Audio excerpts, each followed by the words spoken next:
Hello, everybody. I hope everybody's staying warm on this cold and slightly snowy night. But I'd also like to welcome those that are watching to the third session of the Facebook Live Cooking Series. My name is Mandy Broderick. I work for the Lewis County Extension Office, and I've been doing this series just to kind of, for one, get people on Facebook to maybe realize that cooking can be fun, right? So tonight's recipe is actually one of my favorites. I tried it earlier, and it's absolutely amazing. But before we can talk about the recipe, we have to talk about what our Kentucky Proud ingredient of the week is. So this week we're actually talking about blackberries. Blackberries are absolutely delicious. Everybody loves a good blackberry cobbler, right? But not a lot of people really, at least personally, I know before this recipe I didn't do too much with blackberries besides cobblers, but I'm telling you, this is actually quite delicious. So we're actually going to be making blackberry coffee cake today, just to kind of give you a little bit of a heads up, but it is definitely a good recipe. So just like previous weeks, blackberries do have a ton of health benefits. So they are low in fat, which means they're going to give you a nice healthy heart. They are high in vitamin C, which is going to help with that immune system, which is especially important for, this time of year, cold season. Potassium is important for many body functions, and fiber. It's actually going to decrease your risk for colon cancer. So just like last week, what are you waiting for? Why aren't you eating more blackberries in your diet? Okay, and here is that much anticipated recipe for this week. So blackberry coffee cake. And just a reminder, we do have tons of these recipes, and they're all very good on our website. So that is over to the right of the screen there.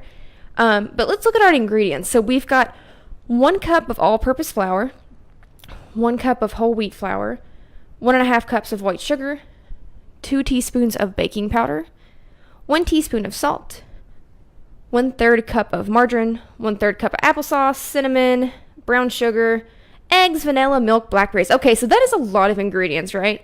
But once you actually start looking at this and breaking it down, just sort of like our pumpkin bread in the first week, this is a lot of stuff that you've already got, right? So you've probably got flour, you've probably got sugar, you've got your salt, your margarine. So you're really not going to have to go out and buy a ton of ingredients to make this.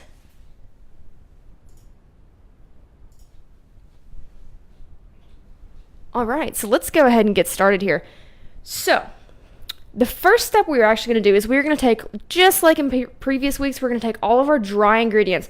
So that's going to be our flours. So we've got our white flour here, and we have our wheat flour there. Our white sugar, which is down here in this corner. We've also got our baking powder and salt.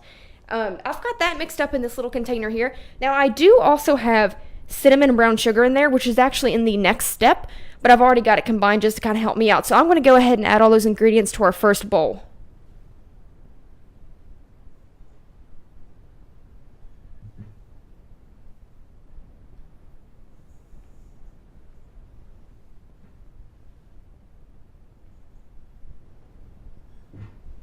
Okay, so now that I've got all of our dry ingredients in, we are actually the next step is going to be to mix in our margarine and our applesauce.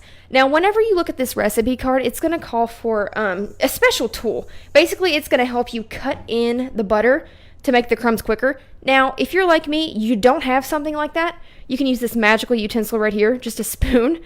So what I'm going to be doing while I'm mixing this, once I add it, is kind of chopping it a little bit and then stirring it. So I'll get the same effect. It just may take me a bit longer than a normal person.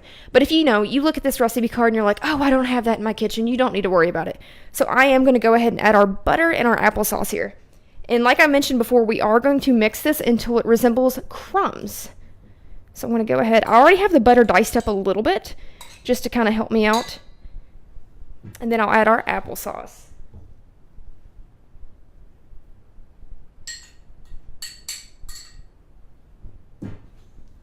All right, so I'm going to go ahead and start our mixing process here. So as you all can see, right now it's mostly just our dry ingredients, but the more and more I mix this, the butter and the applesauce are going to make it look like a bunch of crumbs, like really, really coarse crumbs. So you can already kind of see it start to forming up here on the top. Now that's going to be important, just like our peach crisp last week, right? If you'll remember that, that's what's going to give us that really buttery, flaky crisp. So this is actually a portion of this 3/4 cup we are going to save. So you can already see it turning into even more of a crumb mixture now. We are going to save 3/4 cup of it, and we're going to add that to the top of this cake. And the rest we're going to go ahead and mix in all of our wet ingredients too. So I do believe I've actually almost got it here. So as you'll see, I'm kind of taking my spoon, I'm cutting it. I'm getting that same effect that you would if you did have the tool. So make sure I get all of it. Just remember, you want to make sure you're scraping the sides of your bowls, the bottom of your bowl. You don't want to find a huge chunk of like butter or, you know, anything like that. Little chunks are fine because that's actually what we're going for. So you see like the big crumbs here? That is exactly what we want. Okay, so this actually looks good. So the next thing I'm going to do, I'm going to go ahead and take 3/4 cup of this mixture, and I'm going to sit it aside for later.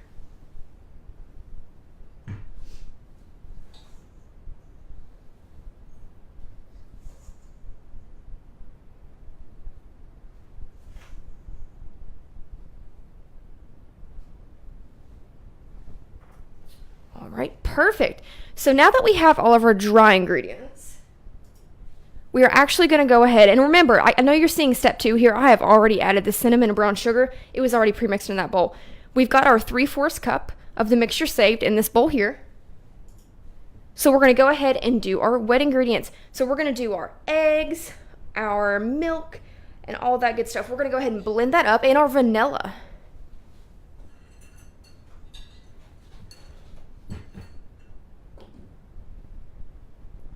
Okay, so there's the milk, the eggs, and last but not least, we need 1 teaspoon of vanilla. So whenever you are measuring, I'm sure most of you, right, are cooking pros, you know this, but some people might not. You want to make sure whenever you're using your measuring spoons that you're looking for either the TSP or the TBS. So teaspoons, right? So we want the TSP. If you accidentally do a tablespoon, for this, it might make it a bit strong vanilla tasting, but if it's a different ingredient other than this, you know, it could cause your recipe to come out quite interesting. So make sure you're paying attention whenever you're measuring stuff like this. All right. So those are all of our wet ingredients, and I'm actually going to go ahead and give this a quick whisk.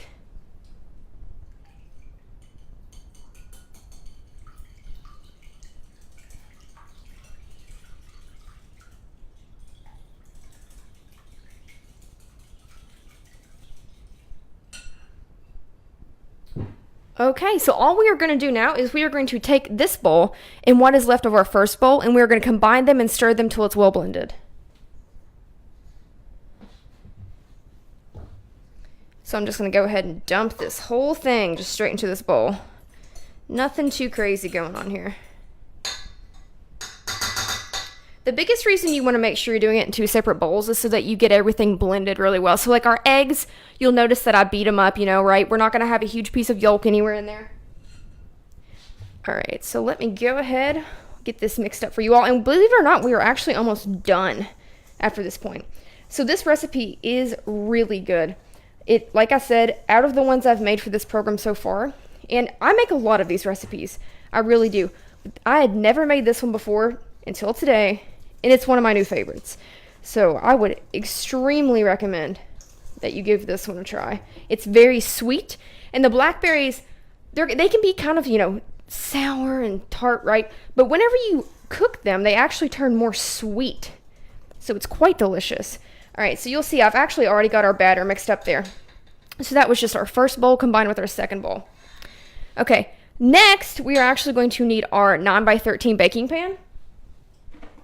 And this recipe does call for you to actually grease the pan. So I've already done that. It's really bright on there, but hopefully you can kind of tell what it looks like. So all I did, you know, you're going to take a little bit of butter, put a little coating of flour on there, and that's going to keep it from sticking.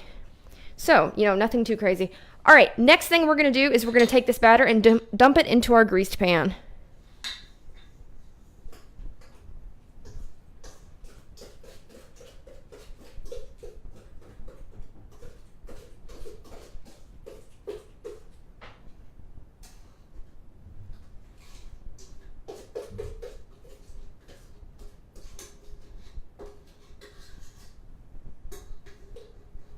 All right.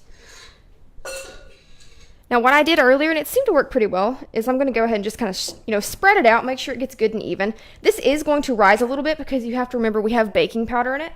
So you definitely, if you're not using a 9x13 pan, make sure you have a pan big enough. Otherwise, it's gonna like cook over on you. Okay, so next we have the main ingredient of the day. We have actually got blackberries here. So these look really good. They look really good. But all we're gonna do is we're just gonna take this and we're gonna just drop them down in here. Now, on the recipe card, it does say for you to actually, squish them down in the batter a little bit. However, just from experience, if you kind of drop them from a little bit of a height, they do a pretty good job of sinking down on their own.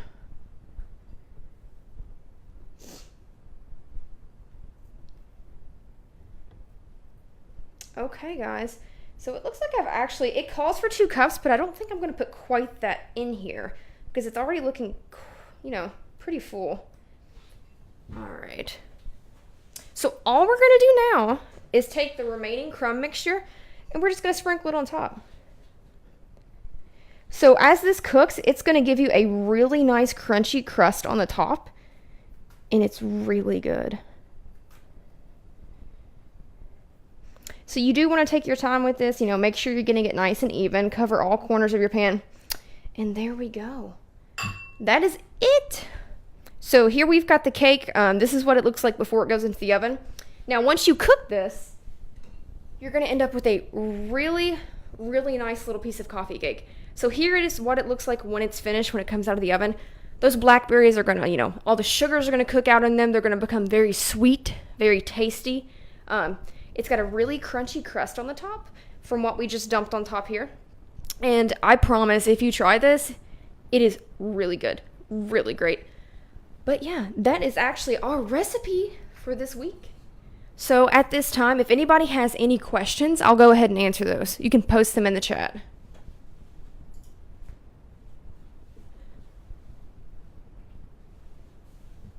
I love quick and easy. Anita, me too. Me too. It seems like, even more and more every day, I'm pressed for time. So anything quick and easy that is this delicious is always a big perk for me. Okay, does anyone else have any questions? You all are always such an easy audience. Okay, so just like previous weeks, I am going to ask if you enjoyed seeing this program today. Go to this URL. I'm going to post it in the chat for you. What it's going to take you to is a survey for the program, right? So the only way that I can improve and make this better is if you all tell me what I need to change, right? So if you have any ideas for like stuff we could do in the future, things you'd like to see done differently, this is the place to convey that, right? So I am going to go ahead and post that in the chat now. But yeah, if you all could take that, it would help me out, it will help you out, and everyone will just benefit from it. So there's the link.